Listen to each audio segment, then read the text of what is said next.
سر نے حدید کی تعریف کی تھی. وہ کہنے لگا تھینک یو سر. پروفیسر کہنے لگے یو ڈیزرو اٹ حدید. میری سمجھ سے باہر تھا کہ پڑھتے وقت وہ لیکچر مجھ سے پوچھتا تھا، نوٹس مجھ سے مانگتا تھا، ورنہ کسی اور کی منت کرتا تھا. پورے لیکچر کے دوران یا تو مجھے دیکھتا رہتا یا خواہ مخواہ ڈسٹربنس پیدا کرتا رہتا، چنگم کے غبارے پھلا پھلا کے پھاڑتا رہتا، اور نمبر اس کے سب سے اچھے کیسے آ جاتے تھے. ایک بار ہماری کلاس ہو رہی تھی جب ایک اسٹوڈنٹ نے ہماری کلاس کے پروفیسر سے اندر آنے کی اجازت مانگی. پھر کہنے لگا سر اس کلاس میں حدید کون ہے؟ سر کہنے لگے کلاس میں تو ایک ہی حدید ہے. حدید کھڑا ہو گیا، کہنے لگا ہاں کیا ہوا؟ وہ کہنے لگا پروفیسر مرتضیٰ تمہیں بلا رہے ہیں. ایکچولی یونیورسٹی کے بہت سے کیمروں کی ویڈیو کمپیوٹر پہ شو نہیں ہو رہی، شاید کوئی سافٹ ویئر کا مسئلہ ہے، سر نے تمہیں بلایا ہے.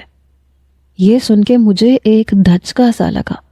وہ فوراً سے کلاس سے باہر چلا گیا. 2 منٹ بعد کلاس بھی ختم ہو چکی تھی. میں کلاس سے باہر آئی. ہنا کہنے لگی چلو کینٹین چلتے ہیں. میں نے کہا نہیں تم جاؤ، میں ابھی آتی ہوں. وہ چلی گئی. میں اس ڈپارٹمنٹ میں چلی گئی جہاں کمپیوٹرز تھے، اور یونیورسٹی کے ڈپارٹمنٹس میں لگے کیمروں کی لوکیشن وغیرہ وہاں دیکھی جاتی تھی. میں نے کمروں کے باہر لگے شیشوں سے ہی سرسری سا دیکھا جب میری نظر حدید پہ پڑی. 3-4 پروفیسرز وہاں موجود تھے جو کمپیوٹر ڈپارٹمنٹ کے تھے. یہاں تک کہ پرنسپل بھی حدید کی کرسی کے ساتھ کھڑے ہوئے تھے، اور بڑی تیزی سے اس کی انگلیاں لیپ ٹاپ اور کمپیوٹر پہ چل رہی تھیں. وہ کچھ بتا بھی رہا تھا. میرا دماغ گھوم کے رہ گیا. کیا تھا یہ لڑکا؟ مجھ سے کہتا تھا کہ مجھے کی بورڈ کے الفاظ ہی سمجھ میں نہیں آتے، ٹائپنگ کرنے میں بڑی مشکل ہوتی ہے. اور اب جس تیزی سے اس کے ہاتھ حرکت کر رہے تھے وہ کتنا ماہر تھا اندازہ لگانا مشکل نہیں تھا. مشکل سے 10 منٹ گزرے ہوں گے جب حدید کے چہرے پہ مسکراہٹ آئی اور پروفیسر بھی مسکرا رہے تھے. پھر لگ رہا تھا جیسے اس کے کندھے کو تھپ تھپا کے ویل ڈن کہہ رہے ہوں. میں وہاں سے کچھ پیچھے ہٹ گئی. کچھ دیر بعد وہ کمرے سے باہر نکلا اور تیز قدم اٹھاتا ہوا چلا گیا. اس کی نظر مجھ پہ نہیں پڑی تھی کیونکہ میں ایک آڑ میں کھڑی تھی. پھر پروفیسر آپس میں بات کرنے لگے. سر مرتضیٰ کہنے لگے اپنی کلاس میں سب سے زیادہ جینیس اور ٹاپر لڑکا ہے یہ. پورے کراچی میں اس نے پچھلے سال آئی کام میں ٹاپ کیا تھا، اور پھر 1 سال میں کمپیوٹر ڈپلومہ کیا، ساتھ ہی ساتھ IT کا کورس بھی کر رکھا ہے. یہاں پہ پڑھتا بھی ہے اور ساتھ ہی ساتھ اپنے والد کی کمپنی میں کام بھی کرتا ہے. اس کے والد میرے بہت اچھے دوست ہیں. سر مرتضیٰ کی بات پہ مجھے اپنے کانوں پہ یقین نہیں آ رہا تھا. کیا تھا یہ لڑکا؟ حلیہ عجیب چھچھوروں والا تھا. گریبان کے 1-2 بٹن تو لازمی اس کے کھلے ہوتے تھے. منہ میں چینگم رکھ کے چباتا رہتا تھا. گلے میں سلور کی چین پہنی ہوتی تھی. کوئی بھی اسے دیکھ کے یہ نہیں کہہ سکتا تھا کہ پڑھائی میں اتنا اچھا ہو سکتا ہے. میں ذہنی الجھن کا شکار ہوئی. اس نے پچھلے سال آئی کام میں ٹاپ کیا تھا تو مجھے یہ کیوں کہہ رہا تھا کہ سپلی آئی ہے؟ مجھ سے بک کیوں لے کر گیا تھا؟ اور پھر کمپیوٹر سینٹر میں اس کی حرکتیں، پتہ نہیں پروفیسرز کو الو بنا رہا تھا یا مجھے. میں کینٹین کے بجائے یونیورسٹی کے پارک میں بیٹھ گئی. میں نے پچھلے سال کے ٹاپ کرنے والوں کی لسٹ دیکھی. وہ واقعی پہلے نمبر پہ تھا. مطلب وہ مجھے بے وقوف بنا رہا تھا. مجھے بہت غصہ آیا. میں اسی کے بارے میں سوچ رہی تھی جب وہ دائیں بائیں دیکھتا ہوا وہاں پہنچا، جیسے کسی کو تلاش کر رہا ہو. مجھے دیکھ کر وہ وہیں رک گیا. میں اسے ہی دیکھ رہی تھی اور وہ بھی بہت غصے سے. وہ مجھے دیکھ کے وہیں سے پلٹ گیا. پتہ نہیں کیوں مجھے لگا جیسے مجھے تلاش کر رہا تھا. جب مجھے دیکھ لیا تو واپس پلٹ گیا. نہیں ہوا. میرے پیپر ختم ہو چکے تھے. اس کے بعد بھی میرے 2-3 رشتے آئے، لیکن جو بھی آتا پہلے تو یہی کہہ کے جاتا کہ ہمیں آپ کی بیٹی پسند ہے، لیکن پھر واپس پلٹ کے نہیں آتا تھا. انکار سننے کو ملتا تھا. ایک بار میری یونیورسٹی کی ایک دوست نے کہا کہ میں اسے پسند ہوں اور وہ اپنے بھائی کا رشتہ لانا چاہتی ہے. وہ لوگ بھی رشتہ لے کے آئے، حالانکہ اس کی والدہ یہ کہہ کے گئی تھی کہ ہماری طرف سے رشتہ پکا سمجھے.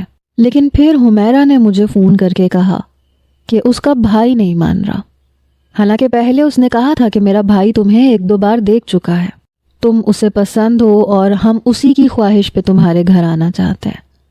مجھے کہیں نہ کہیں کوئی نہ کوئی گڑبڑ ضرور لگ رہی تھی.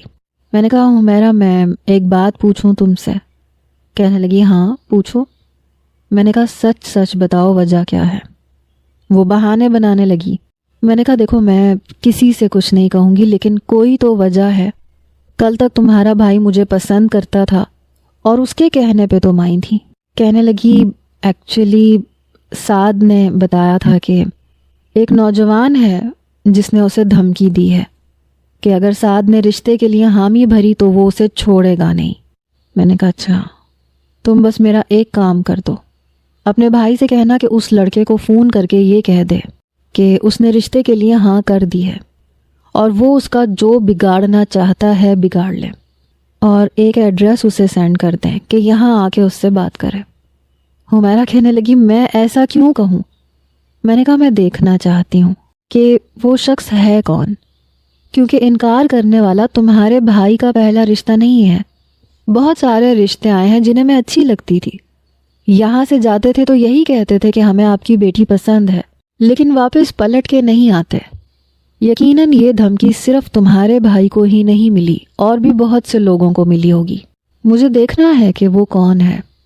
بائی گاڈ تمہارے بھائی کو کوئی نقصان نہیں پہنچے گا، کیونکہ میرے دل میں کہیں نہ کہیں اس بات کا یقین تھا کہ یہ حرکت کرنے والا بس ایک ہی شخص ہو سکتا ہے۔ ہمیرا نے میری بات مان لی۔ میں اس مطلوبہ جگہ پہ پہنچ گئی۔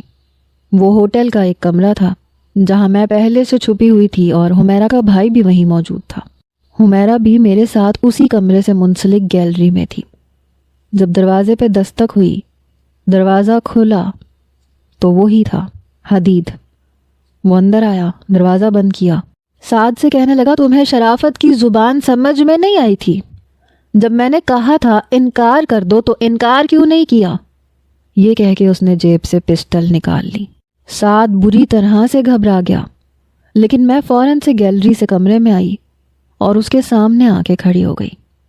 مجھے دیکھ کے اس کے ہوش اڑے تھے۔ میں نے بندوق اس کے ہاتھ سے پکڑ کے زمین پہ پھینکی اور ایک زوردار تھپڑ اس کے منہ پہ دے مارا، اور اس کے بعد اس نے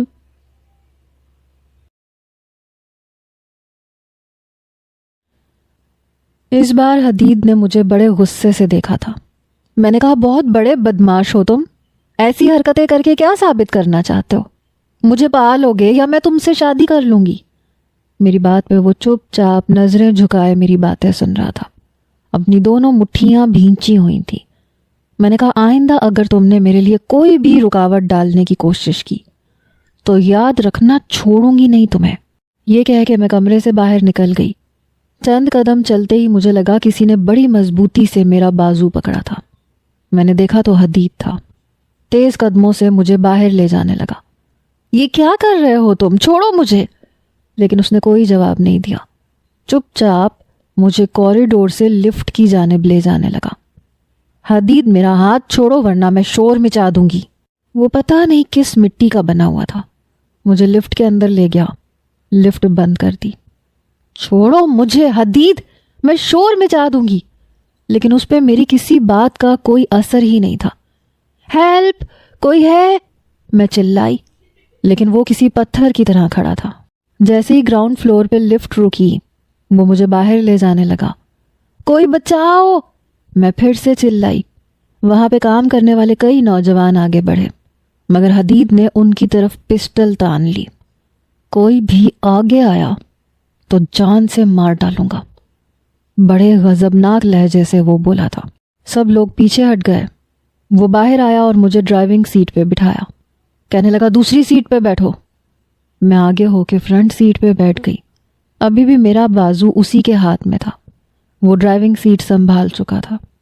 مجھے بہت ڈر لگ رہا تھا کیونکہ وہ بے تحاشا غصے میں تھا۔ میرے ہوش اڑ کے رہ گئے تھے۔ حدید پلیز مجھے جانے دو۔ اس نے پسٹل پکڑے پکڑے ہی چابی سے گاڑی سٹارٹ کی، اسی ہاتھ سے اسٹیئرنگ سنبھالا۔ میرا بازو نہیں چھوڑ رہا تھا، میری آنکھوں سے آنسو بتدریج بہہ رہے تھے۔ کہاں لے جا رہے ہو مجھے؟ اس وقت مجھے اس سے بہت زیادہ ڈر لگ رہا تھا۔ اس نے کوئی جواب نہیں دیا۔ حدید، میں خود ہی سے کانپ رہی تھی۔ او یو شٹ اپ روحا، اگر تم نے مجھے مزید ایک لفظ بھی کہا تو گاڑی کہیں بھی مار دوں گا، خود بھی مر جاؤں گا اور تمہیں بھی مار ڈالوں گا۔ اس لیے بالکل چپ چاپ بیٹھ جاؤ۔ میں چپ ہو گئی، لیکن میرے آنسو بہے جا رہے تھے۔ پتہ نہیں مجھے کہاں لے کے جائے گا، میرے ساتھ کیا کرے گا، شاید اپنے تھپڑ کا بدلہ لے گا، مجھے فلیٹ میں لے جائے گا، اور پھر ان سوچوں نے میری روح فنا کی تھی۔ شاید زبردستی نکاح کر لے گا مجھ سے۔ یہ لڑکے ایسے ہی ہوتے ہیں، اپنی انا کی تسکین کی خاطر کچھ بھی کر جاتے ہیں۔ میرے ماں باپ کی عزت کو 2 کوڑی کا کر دے گا۔ یہ ہے ہی ایسا، لڑکے ایسے ہی ہوتے ہیں، اپنی حوث کے لیے کچھ بھی کر گزرتے ہیں۔ میرا اٹکا ہوا سانس اس وقت بحال ہوا جب میں نے اپنے گھر کا راستہ دیکھا۔ وہ مجھے میرے گھر لے کے آیا تھا۔ یہ دیکھ کے مجھے حیرت ہوئی۔ میرے گھر کے سامنے گاڑی کھڑی کر کے اس نے میرا بازو چھوڑ دیا۔ میں جلدی سے گاڑی سے نیچے اتری، وہ بھی گاڑی سے نیچے اتر چکا تھا۔ میں نے ڈور بیل بجائی، دروازہ میری والدہ نے کھولا۔ مجھے یوں روتا ہوا دیکھ کر اور حدید کے ہاتھ میں پستول دیکھ کر میری والدہ بری طرح گھبرائیں۔ میں امی کے ساتھ لگ کے رونے لگی۔ میری والدہ کہنے لگی، روحا کیا ہوا ہے تمہیں؟ وہ مجھے اندر لے گئیں۔ حدید بھی اندر آ گیا۔ میرے والد بھی گھر پہ تھے، وہ بھی میرے رونے کی آواز سن کے باہر آ گئے۔ حدید تب تک مین دروازہ بند کر چکا تھا۔ ابھی تک اس کے چہرے پہ میری انگلیوں کی چھاپ تھی۔ میرے والد نے مجھے روتے دیکھا، حدید کے ہاتھ میں پستول دیکھا تو کہنے لگے، یہ کیا ہو رہا ہے؟ میں بری طرح سے کانپ رہی تھی۔ وہ کہنے لگا، انکل میں روحا سے بہت محبت کرتا ہوں، اور اس کے لیے آنے والے ہر رشتے کو میں نے دھمکیاں دے کے خاموش کیا تھا، کیونکہ میں اس کے بغیر نہیں رہ سکتا۔ اس کی محبت میں مجھے جو ٹھیک لگا میں کرتا چلا گیا، حالانکہ میں جانتا تھا کہ میرا طریقہ غلط ہے۔ میں روحا اور آپ کا مجرم ہوں، یہ کہہ کے میرے پاس آیا، میری کلائی پکڑ کے مجھے میری والدہ سے جدا کیا۔ میں بری طرح سے گھبرائی۔ اس نے وہ پسٹل میرے ہاتھ میں رکھ دی، کہنے لگا، لے لو اپنا بدلہ، مجھے جان سے مار ڈالو اور کر لو شادی جس کے ساتھ کرنا چاہو۔ نہ میں رہوں گا، نہ تمہارے لیے رکاوٹ بنوں گا، کیونکہ میں اپنی زندگی میں تمہیں کسی اور کا ہوتے ہوئے نہیں دیکھ سکتا۔ یا تو مجھے جان سے مار دو یا پھر میری ہو جاؤ۔ یہ کہتے ہوئے وہ بے بسی سے اپنے آنسو صاف کرنے لگا۔ میرے والدین اسے حیرت سے دیکھ رہے تھے۔ میں ابھی بھی بری طرح سے کانپ رہی تھی۔ روحا، میں نے بہت چاہا کہ سب کچھ ویسے ہو جیسے ہونا چاہیے۔ دانیہ بھابھی کو یہاں بھیجا تم سے پوچھنے کے لیے کہ وہ پہلے تم سے پوچھ لیں، مگر پتہ نہیں تمہیں مجھ میں ایسی کون سی برائی نظر آئی ہے کہ میرے علاوہ تمہیں ہر شخص قبول ہے۔ بتاؤ مجھے میرا قصور کیا ہے؟ بس یہ کہ میں تم سے محبت کرتا ہوں۔ اگر یہ قصور ہے تو ٹھیک ہے، تمہارے سامنے کھڑا ہوں، دے دو سزا، کیونکہ آج تمہارے پاس صرف 2 راستے ہیں، مجھے جان سے مار ڈالو یا پھر میری ہو جاؤ۔ تم نہیں مارو گی تو میں خود کو ختم کر لوں گا۔ میرے ہاتھ کانپ رہے تھے۔ میری والدہ کہنے لگی، بیٹا یہ کیا طریقہ ہے؟ وہ کہنے لگا، آپ کی بیٹی نے بس یہی ایک طریقہ چھوڑا ہے میرے لیے۔ میں نے وہ پسٹل پھینک دی اور پھوٹ پھوٹ کے رونے لگی۔ میرے والد کہنے لگے، حدید بیٹا آپ گھر جاؤ، ہم بڑے موجود ہیں بات کرنے کے لیے۔ کل آپ اپنے والدین کو یہاں بھیجنا، اس مسئلے کا حل نکال لیتے ہیں۔ تم میں کوئی برائی نہیں ہے، تم بہت اچھے لڑکے ہو۔ مگر وہ نفی میں سر ہلا کے کہنے لگا، مجھے روحا کی مرضی جاننی ہے۔ میں نے کہا، ٹھیک ہے، بھیج دو اپنے گھر والوں کو۔ یہ کہہ کے میں کمرے میں جا چکی تھی۔ شاید میں اسے مرتا ہوا نہیں دیکھ سکتی تھی۔ پتہ نہیں مجھے اس سے چڑ کیوں تھی، کیوں برا لگتا تھا مجھے۔ اس میں ایسی کوئی برائی تو تھی نہیں۔ وہ چاہتا تو اپنے تھپڑ کا بدلہ مجھ سے کسی اور طرح سے لے لیتا، مجھے دھمکانے کے لیے کسی خالی مکان میں لے جاتا، ہراساں کرتا، زبردستی نکاح بھی کر لیتا۔ میں انکار نہیں کر سکتی تھی۔ میں یہ تو نہیں کہتی کہ مجھے اس سے محبت ہو گئی تھی، لیکن بس اسے مرتا ہوا نہیں دیکھ سکتی تھی۔ میری والدہ میرے کمرے میں آئی، کہنے لگیں، کیا حدید تمہیں پسند کرتا تھا؟ دانیہ نے پوچھا تھا تم سے حدید کے لیے؟ میں نے اس بات میں سر ہلا دیا۔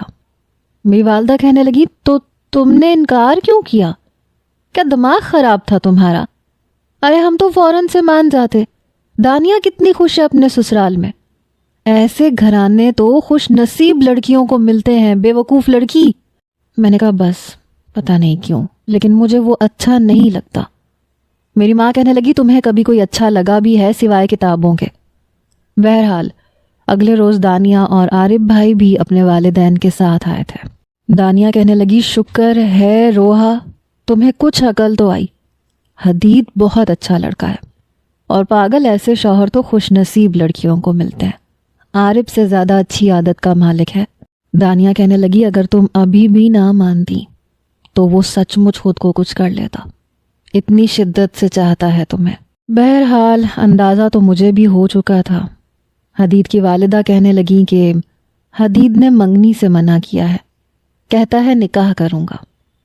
یہ سن کے میرے پیٹ میں گرہیں سی پڑی. میں ابھی بھی یہ سب نہیں چاہتی تھی، مجھے وقت چاہیے تھا. میں حدید کے لیے اس طرح کے کسی رشتے کے لیے تیار نہیں تھی. بہرحال وہ لوگ جا چکے تھے. میں کمرے میں آ گئی. سمجھ نہیں آ رہا تھا کہ ایسا کیا کروں کہ شادی کچھ مہینوں کے لیے پوسٹ پون ہو جائے. میں جانتی تھی کہ میری ماں کبھی دیر نہیں لگائیں گی. پتہ نہیں کیوں حدید کی سنگت کا سوچ کے ڈر لگ رہا تھا. میں نے حدید کا نمبر ملایا. ایک بیل ہوئی. میں نے فوراً سے فون کاٹ دیا. کیا بات کرتی یہ سمجھ میں نہیں آ رہا تھا. اگلے ہی لمحے اس کا فون آ گیا. میرا دل زور زور سے دھڑکا. میں نے فون اٹھایا. ہیلو روحا، تم نے مجھے کال کی تھی؟ وہ بے یقین تھا. روحا سچ میں تم نے مجھے کال کی تھی؟ میں نے گلا صاف کیا. پہلی بار شاید میں نے اسے کال کی تھی اس لیے اسے یقین نہیں آ رہا تھا. میں نے کہا ہاں مجھے تم سے کچھ کہنا ہے. وہ کچھ دیر چپ ہوا. حدید، میں نے دھیرے سے کہا. مجھے لگا شاید فون کاٹ چکا ہے. کہنے لگا پلیز کچھ ایسا مت کہہ دینا کہ میں نے کہا نہیں ایسا کچھ نہیں کہوں گی. میں ایکچولی میں نے ابھی تک تمہارے بارے میں اس انداز سے نہیں سوچا. مجھے کچھ وقت مل سکتا ہے پلیز؟ وہ کہنے لگا میں سمجھا نہیں. میں نے کہا شادی کی جگہ منگنی ہو سکتی ہے، شادی 1 سال بعد. وہ کہنے لگا یہاں لمحہ لمحہ کاٹے نہیں کٹ رہا. تم 1 سال کی بات کر رہی ہو، بہت مشکل ہے. میں نے کہا پلیز میں چاہتی ہوں میں تمہیں پہلے کچھ سمجھ سکوں، تمہارے بارے میں سوچنا چاہتی ہوں. پلیز مجھے وقت چاہیے، پلیز انکار مت کرنا. وہ کچھ توقف کے بعد بولا. اس کو چاہا بھی تو اظہار نہ کرنا آیا. کٹ گئی عمر ہمیں پیار نہ کرنا آیا. اس نے مانگی بھی تو ہم سے فقط جدائی مانگی، اور ہم تھے ہمیں انکار نہ کرنا آیا. کہیں یہ انتظار صدیوں پہ محیط تو نہیں ہو جائے گا؟ میں نے کہا نہیں. وہ گہری سانس لے کے بولا ٹھیک ہے مان لیتا ہوں تمہاری بات، لیکن ایک بات تم بھی مانو گی. میں نے کہا وہ کیا؟ کہنے لگا منگنی نہیں کروں گا روحا، میں نکاح کروں گا، رخصتی 1 سال بعد. میں نے کہا ٹھیک ہے. اس بات پہ مجھے اعتراض نہیں تھا. چند دن کے بعد ہمارے نکاح کا فنکشن تھا. نکاح کے بعد میرے پاس بیٹھتے ہی اس نے میرے ہاتھ پہ اپنا ہاتھ رکھا. فائنلی تم میری ہو گئی. یقین نہیں آ رہا روحا، میرے کان کے قریب ہو کے اس نے کہا تھا. کاش 1 سال کی شرط تم نے نہ رکھی ہوتی. قسم سے بہت پیاری لگ رہی ہو. تمہارے بغیر واپس جانا آزمائش لگ رہا ہے. میرا دل میرے بس میں نہیں تھا. اس کی باتوں سے میں نروس ہونے لگی تھی. وہ جب تک اسٹیج پہ میرے پاس بیٹھا رہا میرا ہاتھ اس نے نہیں چھوڑا. جانے سے پہلے کہنے لگا چینج مت کرنا، رات کو ویڈیو کال کروں گا، صرف تمہیں دیکھنا چاہتا ہوں بس. میں نے کوئی جواب نہیں دیا. جیسے ہی میں گھر پہنچی اپنے کمرے میں گئی تو اس کی ویڈیو کال آنے لگی. میں نے فون اٹھا لیا. مجھے دیکھ کے مسکرا رہا تھا. کہنے لگا لگ رہا ہے دنیا کی ہر خوشی آج میرے دامن میں ہے. تھینک یو سو مچ روحا مجھے اپنی زندگی میں شامل کرنے کے لیے. میں نے کہا اب دیکھ لیا مجھے؟ کہنے لگا ہاں دیکھ لیا. میں نے کہا اوکے بائے. میری بات پہ وہ کہنے لگا 1 منٹ روحا پلیز، لیکن میں نے فون بند کر کے آف کر دیا، اپنے کپڑے چینج کیے اور سو گئی۔ چند روز بعد میرا رزلٹ بھی آ چکا تھا، ہم دونوں ہی یونیورسٹی پہنچے۔ حدید نے اس بار بھی ٹاپ کیا تھا، میرے نمبر بھی اچھے آئے تھے، BBA کی ڈگری ہمیں مل چکی تھی۔ واپسی پہ حدید کہنے لگا کہیں لانگ ڈرائیو پہ چلتے ہیں اور پاس ہونے کی خوشی میں لنچ میری طرف سے، شام تک تمہیں گھر چھوڑ دوں گا۔ میں نے انکار نہیں کیا تھا۔ وہ مجھے ساحل سمندر پہ لے گیا، جوتے ایک طرف اتار کر ہم پانی میں چہل قدمی کرنے لگے۔ حدید نے میرا ہاتھ پکڑ لیا، کہنے لگا تمہیں پتہ ہے میں نے منگنی کی جگہ نکاح کیوں کیا ہے؟ اس کی بات سن کے میں کچھ تذبذب کا شکار ہوئی۔ میں نے کہا کیوں؟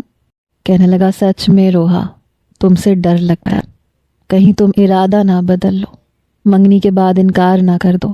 میں ہنسنے لگی، تم شاید پاگل ہو حدید، تم ایک اچھے انسان ہو، میں بس یہ چاہتی تھی کہ میں تمہیں جان سکوں، کیونکہ آج تک تمہاری دوہری شخصیت میرے سامنے آئی ہے۔ ایک طرف تم نالائق، احمق، نکمے اور فلرٹی قسم کے لڑکے بن کے میرے سامنے آئے، اور دوسری طرف ایک بریلینٹ اسٹوڈنٹ، ایک طرف شرارتی اور دوسری طرف بدماش، دھمکیاں دینے والے۔ بس مجھے کبھی بھی تمہاری سمجھ میں نہیں آئی حدید کہ تم اصل میں کیسے ہو۔ وہ کہنے لگا ایسا ہی تو ہوں، الٹا سیدھا سا۔ دیکھو پہلی بار میں نے تمہیں تمہارے گھر پہ دیکھا تھا، جب ہم سب دانیہ بھابھی کو دیکھنے آئے تھے۔ عارف بھائی دانیہ بھابھی کو دیکھنے میں مصروف تھے، امی ان سے سوال جواب کر رہی تھیں، میرے لیے یہ سب کچھ بور سا تھا۔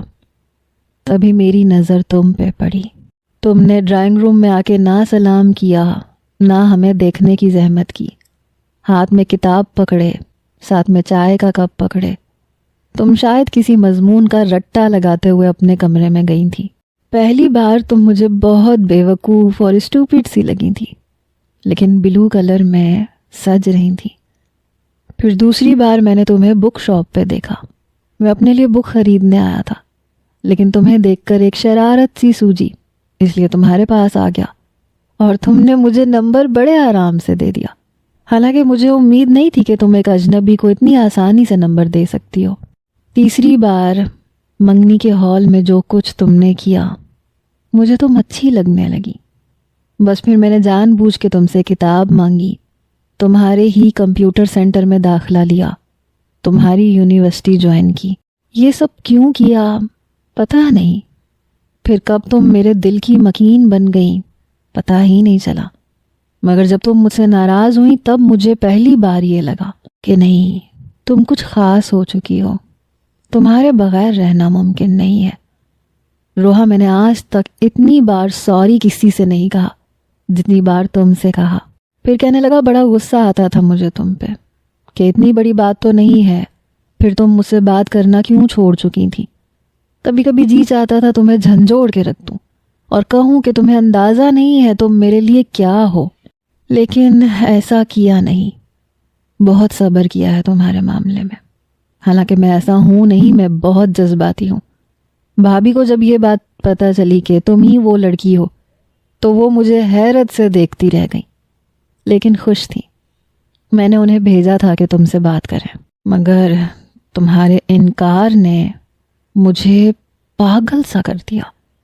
روحا میں ایسا نہیں ہوں کہ لڑکوں کو دھمکیاں دوں، اور پتہ ہے وہ پسٹل بالکل خالی تھی، اس میں گولیاں نہیں تھیں۔ یہ سن کے میں نے اسے حیرت سے دیکھا، وہ مسکرا رہا تھا۔ میں نے کہا حدید، اس کا مطلب تم نے اس وقت بھی ڈرامہ کیا تھا؟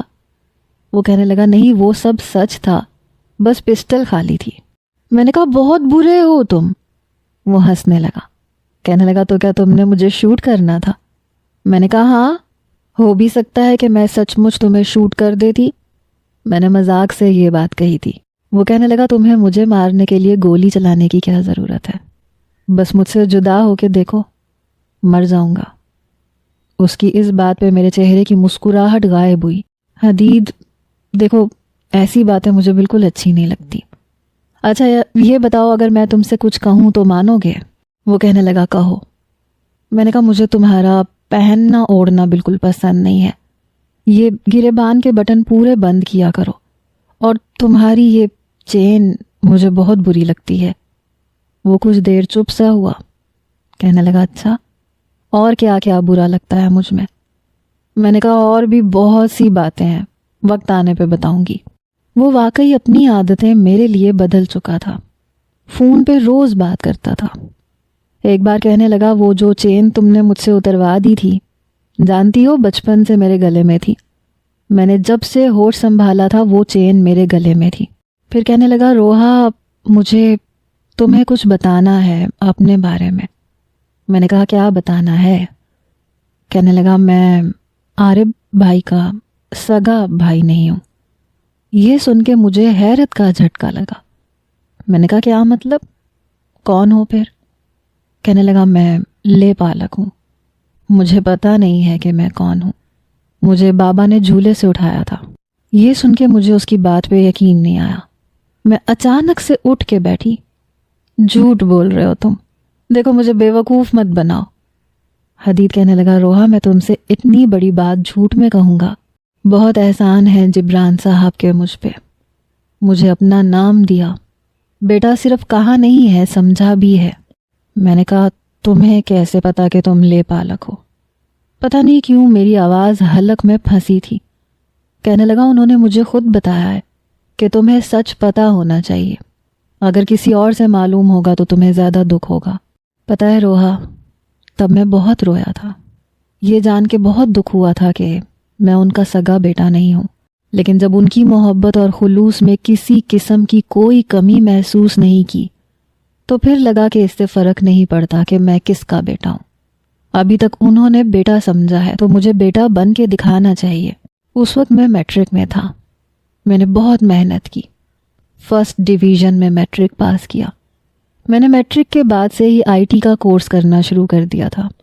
میں بابا کے آفس جانے لگا، کافی کمپیوٹر کورسز کیے، ہارڈ ویئر سافٹ ویئر کے، بہت کچھ سیکھا۔ بس ایک عجیب سا احساس پیدا ہونے لگا تھا مجھ میں، احسان مندی کا۔ میں نے اس کے بعد کبھی بابا سے اپنے لیے کچھ نہیں مانگا، خود ہی سے محنت شروع کر دی، پیسے کمانے لگا۔ بابا نے مجھے آفس کی مینجمنٹ دے دی، میرے اکاؤنٹ میں پیسے ڈلوانے لگے کہ یہ تمہاری محنت کے ہیں۔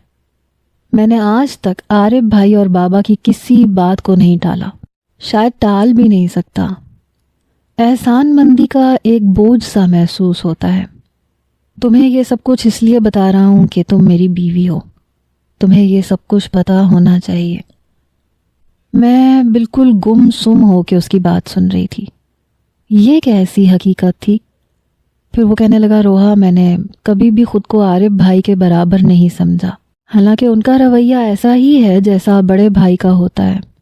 وہ یوں ہی کبھی مجھ پہ پیار آئے تو سینے سے لگا لیتے ہیں، غلطی کرنے پہ ڈانٹ بھی دیتے ہیں، مگر میرے اندر پتہ نہیں کیوں وہ بات نہیں رہی۔ میں بڑی خاموشی سے اس کی بات سن رہی تھی۔ پتہ نہیں کیوں مجھے لگا میرے ساتھ کچھ بہت برا ہو گیا ہے۔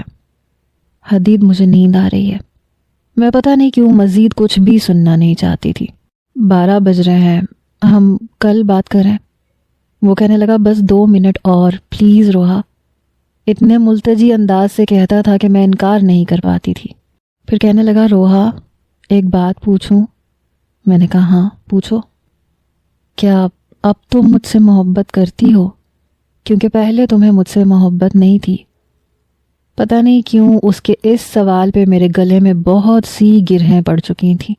میں یہ نہیں کہہ پائی کہ ہاں۔ حدید پلیز مجھے نیند آ رہی ہے، میں نے بہانہ بنایا۔ نیند آ رہی ہے؟ جھوٹی، یہ کہو نا کہ شرم آ رہی ہے۔ دیکھو مجھے تم سے اظہار میں کنجوسی نہیں چاہیے، وہ ہنستے ہوئے بول رہا تھا۔ میری والدہ کہنے لگی مجھے تو یہ تمہارے ساتھ زیادہ اٹیچ لگتا ہے۔ وہ کہنے لگا یہ میری جان ہے اور یہ بہت زیادہ لاڈلا بھی ہے۔